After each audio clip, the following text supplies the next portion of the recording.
I've been thinking about something I struggle with in my marriage as someone who deals with avoidant attachment. I've avoided doing things or saying things to my wife because I'm concerned with her reactions.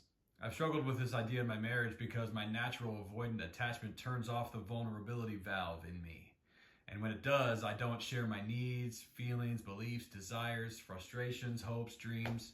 The avoider in me also doesn't want to experience the possible emotional reaction of my wife, so I tend to isolate and I try to handle things on my own. And this issue stems from my avoidant attachment, but it can happen from an anxious attachment place as well. Someone with anxious attachment may avoid sharing because they're worried about their partner leaving them. But something I'm learning through experience in my marriage and in my time as a therapist is your relationship will never be securely attached if you're making decisions based solely off your partner's reactions. If you need to set a boundary around how much time your partner spends away from home, as an example, but you're worried that they'll react poorly so you don't set the boundary, then you're disregarding and betraying a part of you that's longing for connection, to be heard.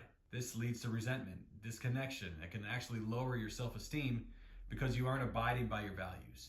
You're avoiding the vulnerability and the honesty that comes with that boundary. And in this way, your partner can't truly know you.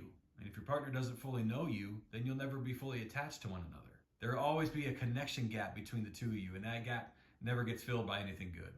It gets filled with the negative beliefs you have about yourself, anxiety, lack of trust, stories you tell yourself about your partner which are never good. The gap gets filled by shame ultimately, and you suffer as a result of all this. You're also allowing your partner to hurt you, and they might not even be aware of it. And of course, this leads to disconnection too, and then your partner suffers. So if you're making relationship decisions based off the potential reaction of your partner, you're really doing yourself and your relationship and your partner a disservice. If you want your relationship to be securely attached, you have to take the risk of vulnerability. And taking that risk requires a mindset of, I'm going to do this even if my partner responds poorly. And that's scary, but it creates an environment where secure attachment can grow.